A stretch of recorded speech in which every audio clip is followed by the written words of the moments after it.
बच्चों नमस्कार। आज हम लोग पाठ दान का हिसाब पढ़ेंगे। यह पाठ हम लोग आधा पढ़ चुके हैं और आधा बाकी है, तो मैं आज भी शुरू कर रहा हूँ। आप लोग इस पाठ को ध्यान से सुनेंगे। तो लीजिए सुनिए।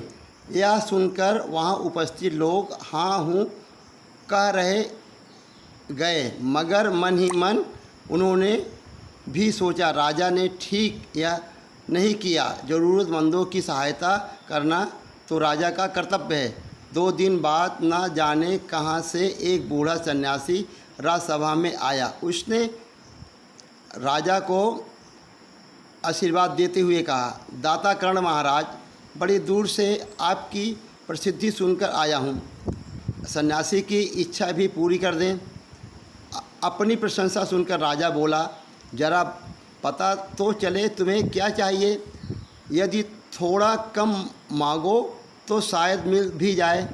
सन्यासी ने कहा, मैं तो सन्यासी हूँ, मैं अधिक धन का क्या करूँगा। मैं राजकोष से 20 दिन तक बहुत मामूली भिक्षा प्रतिदिन लेना चाहता हूँ। मेरा भिक्षा लेने का नियम इस प्रकार है, मैं पहले दिन जो लेता हूँ दूसरे दिन उसका दुगुना, फिर तीसरे दिन उसका दुगुना, फिर चौथे दिन तीसरे दिन का दुगुना। इसी तरह मैं प्रतिदिन दुगुना लेता जाता हूँ। भिक्षा लेने का मेरा यही तरीका है। राजा बोला, तरीका तो समझ गया, मगर पहले दिन कितना लेंगे यही असली बात है। 2-4 रुपए से पेट भर जाए तो अच्छी बात है, मगर एकदम से 20-50 मांगने लगे तब तो 20 दिन में काफ़ी बड़ी रकम हो जाएगी।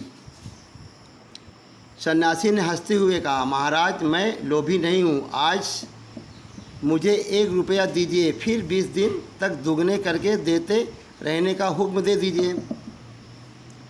यह सुनकर राजा, मंत्री और दरबारी सभी की जान में जान आई। राजा ने हुक्म दिया कि सन्यासी के कहे अनुसार 20 दिन तक राजकोष से उन्हें भिक्षा दी जाती रहे।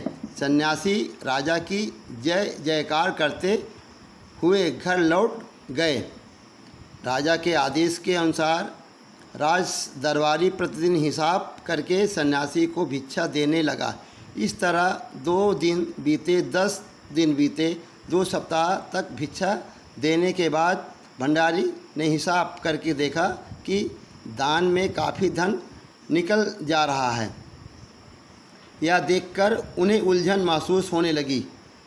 महाराज तो कभी किसी को इतना दान नहीं देते थे। उसने यह बात मंत्री को बताई। मंत्री ने कुछ सोचते हुए कहा, वाकई यह बात तो पहले ध्यान में ही नहीं आई थी, मगर अब कोई उपाय भी नहीं है। महाराज का हुक्म बदला नहीं जा सकता।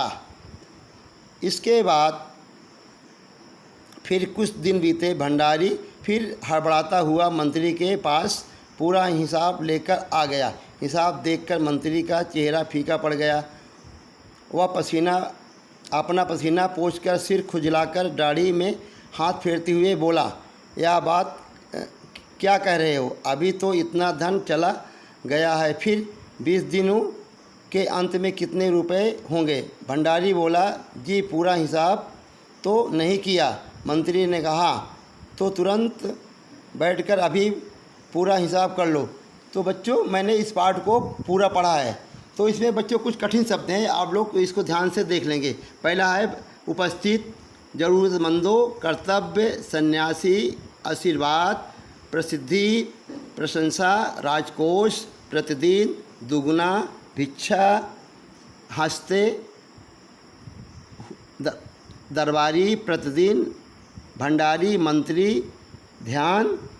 इतने शब्द हैं बच्चों, आप लोग इसको लिख लेंगे कापी पर और याद करेंगे। आगे मैं और पढ़ाऊँगा, लिखाऊँगा। धन्यवाद।